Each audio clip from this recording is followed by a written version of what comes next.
Hello students, మన next topic వచ్చేసి trigonometric identities.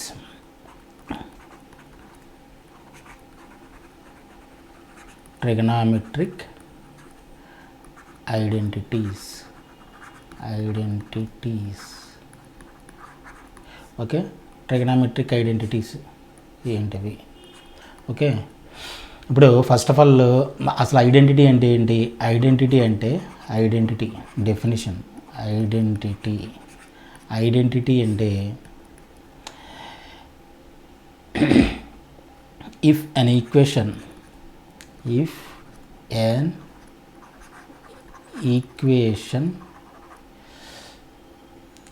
is true for all x belongs to R, then the equation is said to be an identity. అంటే అర్థం ఏంటి? Set to be an identity అంటే if in equation is true for all x belongs to R, then the equation is set to be an identity. Okay, అంటే ఏదైనా equation మనం తీసుకున్నాం అనుకోండి, ఆ ఈక్వేషన్ ఏ రియల్ నెంబర్ తీసుకున్నా, ఎక్స్ యొక్క ఏ రియల్ వాల్యూ తీసుకున్నా సరే దాని యొక్క వాల్యూ చేంజ్ అవ్వకూడదు. అర్థమైందా? ఏ వాల్యూ రియల్ నెంబర్ అంటే ఎనీ రియల్ నెంబర్ తీసుకుంటే, ఏ నెంబర్ తీసుకున్నా సరే ఆ ఈక్వేషన్ యొక్క వాల్యూ చేంజ్ అవ్వకూడదు. అంటే if an equation is true for all x belongs to R, then the equation is set to be an identity. దానికి మనం ఇప్పుడు బేసిక్ ఐడెంటిటీస్ చూస్తే మీకు అర్థమవుతుంది. దాంట్లో ఫస్ట్ బేసిక్ ఐడెంటిటీస్, ఫస్ట్ పాయింట్లో బేసిక్ ఐడెంటిటీస్ చూద్దాం. బేసిక్ ఐడెంటిటీస్ మనకు ఉన్నవి ఏంటి? Basic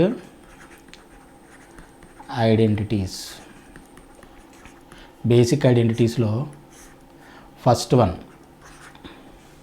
sin square x plus cos square x is equal to 1.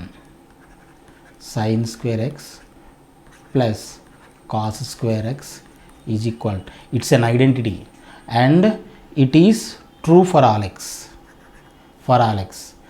X యొక్క ఏ వాల్యూ తీసుకున్నా సరే ఈ ఈక్వేషను హోల్డ్ చేస్తుంది అనమాట. అంటే it is true for all x అనమాట. ఏ వాల్యూ తీసుకున్న ఈ ఎక్స్ బదులుగా మన any real number, you can take any real number, this equation will be true. Okay, అర్థమైందా? అది మనం చేసేటప్పుడు నువ్వు అర్థమవుతుంది మీకు, వినండి.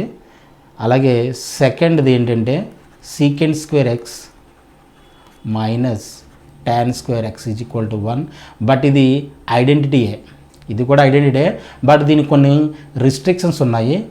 ఎందుకు రిస్ట్రిక్షన్స్ ఉన్నాయి అంటే, ఇక్కడ సీకెంట్లో నేను లాస్ట్ క్లాస్లో మనం ఆల్రెడీ డిస్కస్ చేసాం. సీకెంట్ ఎప్పుడు డిఫైన్డ్ కాదు, అలాగే ట్యాన్ ఎప్పుడు డిఫైన్డ్ కాదు మనం డిస్కస్ చేసాం. ఎప్పుడు డిఫైన్డ్ కాదు? X is equal to 2n+1 × π/2 అయితే, అంటే ఆడ్ మల్టిపుల్ ఆఫ్ π/2 అయితే సీకెంట్ ఎక్స్ ట్యాన్ ఎక్స్ ఇవి అన్డిఫైన్డ్ అవుతాయి, అంటే ఇవి డిఫైన్ కాదు. సో వాటి యొక్క వాల్యూస్ అంటే ఆడ్ మల్టిపుల్ ఆఫ్ π/2 మనం తీసేస్తే this is holds, this identity will be holds for all x. So restrictions ఏంటి? If x not equal to 2n+1 × π/2. ఓకేనా? అలాగే థర్డ్ ఐడెంటిటీ ఏంటంటే cosec square x minus cot square x is equal to 1. Last class already చెప్పింది ఇక్కడ cosec x cot x ఎప్పుడు defined కాదు. x is equal to nπ అయితే అక్కడ cosec x cot x defined కాదు. అంటే వాటిని మనం తీసేస్తే ఇది ఈ ఐడెంటిటీ అనేది ఆల్వేస్ ట్రూ అనమాట. So if x not equal to nπ, ఇవి కండిషన్స్. ఈ జాగ్రత్తగా వినాలి, అర్థం చేసుకోవాలి. ఎందుకంటే ఇది మనకి ఐపీఈ పరంగా మనకు అంత ఇంపార్టెంట్ కాకపోయినా ఇటువంటి చిన్న చిన్న పాయింట్ల వల్ల ఏంటంటే మనం చాలా తప్పులు చేస్తూ ఉంటాం. ఆబ్జెక్టివ్ చేసేటప్పుడు ఆబ్జెక్టివ్ పాయింట్ ఆఫ్ వ్యూలో మనం ఈ కండిషన్స్ కూడా చాలా జాగ్రత్తగా గుర్తుపెట్టుకోవాలి. గుర్తుపెట్టుకుంటే మనం ఆబ్జెక్టివ్ డీల్ చేసేటప్పుడు ఇటువంటి చిన్న చిన్న తప్పులే ఓవరాల్గా పెద్ద మిస్టేక్స్ అవుతాయి. అదేంటంటే ఇదేంటి మనకి ప్లస్ రావాల్సింది మైనస్ వచ్చింది, మైనస్ రావాల్సింది ప్లస్ వచ్చింది ఏంటి, సైన్ రావాల్సింది కాస్ వచ్చిందండి, కొసెక్ రావాల్సింది కాట్ వచ్చిందండి. ఇటువంటివన్నీ దేనివల్ల వస్తాయంటే ఇటువంటి కండిషన్స్ని మనం గుర్తు పెట్టుకోకపోవడం వల్ల. ఓకేనా, ఇవన్నీ కూడా ఈ కండిషన్స్ అన్నీ మనం జాగ్రత్తగా గుర్తుపెట్టుకోవాలి. గుర్తుపెట్టుకొని వాటిని అప్లై చేయాలి. ఆ సమ్స్ మనం చేసేటప్పుడు క్రాక్ చేసేటప్పుడు మెయిన్లీ ఆబ్జెక్టివ్ క్రాక్ చేసేటప్పుడు మాత్రం ఇటువంటి చిన్న చిన్న పాయింట్లను మనం గుర్తుపెట్టుకొని వాటిని క్రాక్ చేసేటప్పుడు మైండ్లో పెట్టుకోవాలి ఇవన్నీ, ఈ పాయింట్లన్నీ. ఓకేనా, ఇవి ఈ కండిషన్స్. ఇప్పుడు ఫస్ట్ ఆఫ్ ఆల్ వీటిని అసలు sine square x plus cos square x is equal to 1, secant square x minus tan square x is equal to 1, cosec square x minus cot square x is equal to 1. ఇవి అసలు ఏ విధంగా వచ్చినాయి ఆ proofs ఒకసారి చూద్దాం. ఓకేనా, for better understanding proofs కూడా నేను చెప్తాను. ప్రూఫ్ ఫస్ట్ది sine square x plus cos square x is equal to 1. సెకండ్ది secant square x minus tan square x is equal to 1. అలాగే థర్డ్ది cosec square x minus cot square x is equal to 1. Writing కొంచెం అటు ఇటుగా అవుతుంది spellings అవిని, అంటే spellings means నేను రాసేటప్పుడు కొంచెం అటు ఇటు అవుతుంది. కొంచెం జాగ్రత్తగా చూసుకొని విని ప్రొనౌన్సియేషన్ విని మీరు జాగ్రత్తగా రాసుకోండి. ఓకే, ఇప్పుడు మనం ఇలా రైట్ యాంగిల్ ట్రయాంగిల్ ఒకటి తీసుకున్నాం అనుకోండి.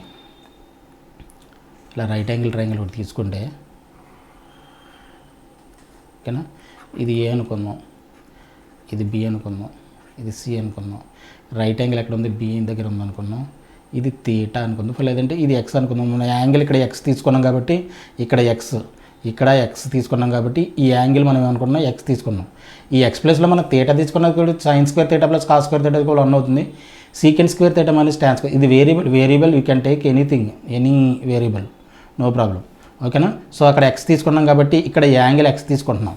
ఓకేనా, ఇప్పుడు ఇది మనకు తెలుసు కదా, దీన్ని హైపోటెన్యూస్ అంటామని మనకు తెలుసు, ఇది ఆపోజిట్స్ అంటామని చెప్పేసి మనకు తెలుసు, ఆపోజిట్ సైడ్. ఇది ఎడ్జసెంట్ సైడ్ అంటామని మనకు తెలుసు. ఆల్రెడీ చెప్పాను, ఇవి ట్రిగనోమెట్రిక్ రేషియో చెప్పేటప్పుడు నేను ఆల్రెడీ చెప్పాను. ఓకేనా, by Pythagoras theorem in triangle ABC. ఇప్పుడు మనకు ఒకసారి చూడండి, మనకి ఇన్ ట్రయాంగిల్ ఏబిసి అప్లయింగ్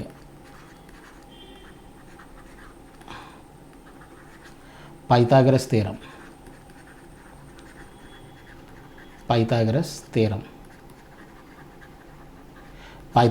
దీంట్లో అప్లై చేసామనుకోండి. పైథాగరస్ థియరం ఏం చెప్తుంది మనకి, hypotenuse square is equal to opposite side square plus adjacent side square అని it's a rule, it's a theorem.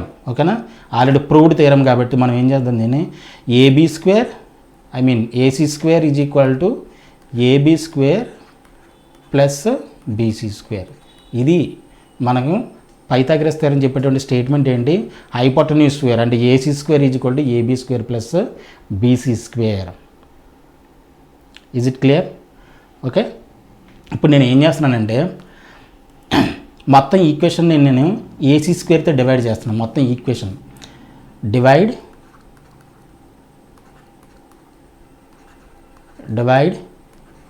Equation with AC square on both sides. Divide చేసామనుకోండి, ఏమవుతుంది, AC square by AC square, AC square by AC square. అలాగే AB square by AC square, అలాగే BC square by AC square. Okay, this implies ఈ AC square cancel అయిపోతే మనకి ఏం మిగులుతుంది, 1. అలాగే AB square by AC square అంటే AB by AC whole square అని రాయచ్చా, AB by AC whole square. అలాగే BC square by BC by AC whole square ఎలా రాయచ్చుగా, రాయచ్చు. So this implies 1 is equal to AB by AC అంటే ఏంటి, ఇప్పుడు AB అంటే ఏంటి, ఆపోజిట్ సైడ్ బై ఏసీ అంటే hypotenuse. Opposite side by hypotenuse అంటే మనకి ఏంటి రేషియో, అది సైన్. సో ఇదేంటిది, సైన్ ఎక్స్ హోల్ స్క్వేర్. అలాగే బీసీ బై ఏసీ అంటే బీసీ అంటే ఎడ్జసెంట్ సైడ్ బై హైపోటెన్యూస్ అంటే కాసేగా, అంటే ఇక్కడ ఎక్స్ తీసుకున్నాం కాబట్టి కాస్ ఎక్స్ హోల్ స్క్వేర్. నేను ఆల్రెడీ చెప్పాను ఇక్కడ ఒక నోట్లో మీరు గుర్తుపెట్టుకోండి అని చెప్పేసి అని ఒకటి చెప్పాను. 1 = sin x హోల్ స్క్వేర్ని sin స్క్వేర్ ఎక్స్ కింద రాసుకోవచ్చు ఫర్ అవర్ కన్వీనియన్స్ అని ఆల్రెడీ చెప్పాను దీన్ని. ఓకేనా, దీన్ని ఎలా రాయొచ్చు, sin square x plus cos square x. This is the first identity. We have to memorise, very very important. And రెగ్యులర్గా ఈ క్వశ్చన్స్ మనకి వస్తూ ఉంటాయి, దీని మీద ఎక్కువ వస్తూ ఉంటాయి. ఇది మెమరైజ్, గుర్తుపెట్టుకోండి, చాలా చాలా ఇంపార్టెంట్. ఐడెంటిటీ 1 వచ్చిందిగా, ఐడెంటిటీ 1 మనం ప్రూవ్ చేసాం. Is it clear? ఓకే, ఇప్పుడు నెక్స్ట్ దాన్ని ప్రూవ్ చేద్దాం. సేమ్, ఏం డిఫరెన్స్ ఏం లేదు, సేమ్.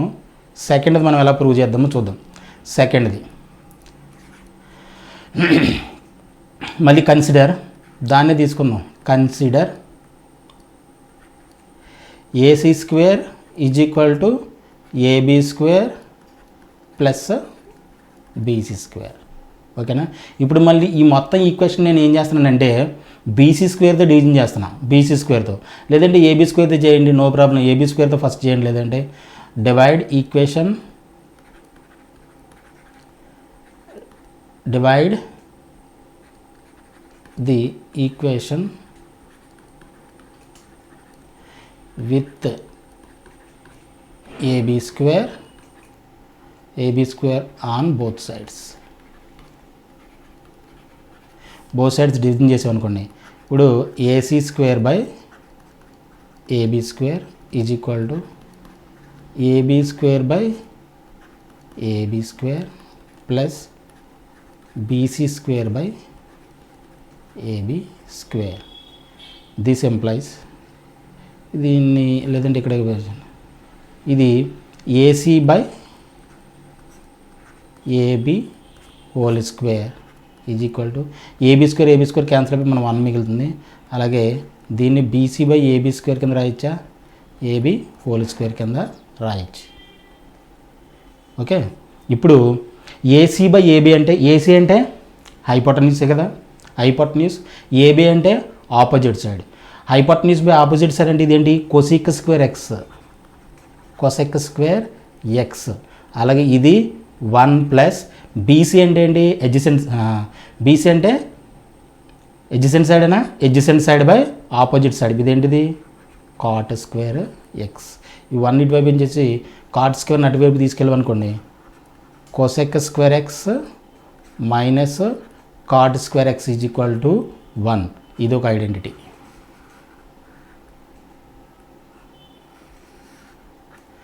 ఇది కూడా మెమరైజ్, చాలా చాలా ఇంపార్టెంట్. ఇది కూడా మెమరైజ్, గుర్తుపెట్టుకోండి, ఇది కూడా very very important.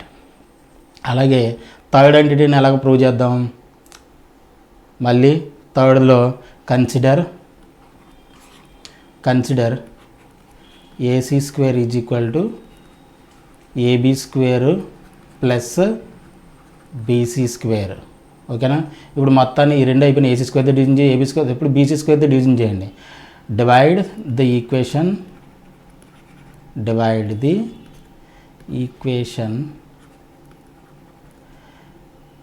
With BC square on both sides. So AC square by BC square is equal to AB square by BC square plus BC square by BC square. ఓకేనా, ఇది AC by BC whole square is equal to AB by BC whole square is equal to whole square plus ఇది 1. Okay, ఇది క్లియరా? ఇప్పుడు AC by BC అంటే, AC అంటే hypotenuse, BC అంటే adjacent side. Opposite side by hypotenuse by edge side అంటే ఇది ఎంతది, secant. Opposite hypotenuse by adjacent side అంటే ఇది ఏమవుతుంది, secant square x is equal to AB opposite side by adjacent side ఇదేంటిది tan స్క్వేర్ ఎక్స్ ప్లస్ 1. ఇప్పుడు 1 ఇటువైపు ఇచ్చేసి దీన్ని ఇటువైపు తీసుకెళ్ళామనుకోండి, secant square x minus tan square x is equal to 1. ఇది ఒక ఐడెంటిటీ, ఇది ఒక థర్డ్ ఐడెంటిటీ. ఇది దీన్ని కూడా మనం మెమరైజ్ చేయాలి, గుర్తుపెట్టుకోవాలి. మెమరైజ్, ఓకేనా, జాగ్రత్త గుర్తుపెట్టుకోవాలి. ఈ 3 ప్రూఫ్లు కూడా ఎలా వచ్చినాయో చూసారు కదా. ఈ ప్రూఫ్ల వల్ల మనకి పెద్ద ఉపయోగం లేనప్పటికీ కూడా మీరు ఒకసారి ప్రూఫ్ చేసి చూస్తే మనకి ఏంటంటే కాన్సెప్చువల్ అండర్స్టాండింగ్, మనం ఎలాగ ఆలోచించాలి, కాన్సెప్ట్ని ఏ విధంగా మనం ప్రూవ్ చేయాలనేది మనకి అర్థమవుతుంది. ఈ కాన్సెప్ట్ మీకు అర్థమైందని చెప్పేసి అనుకున్నా. ఓకేనా, we will meet in the next class.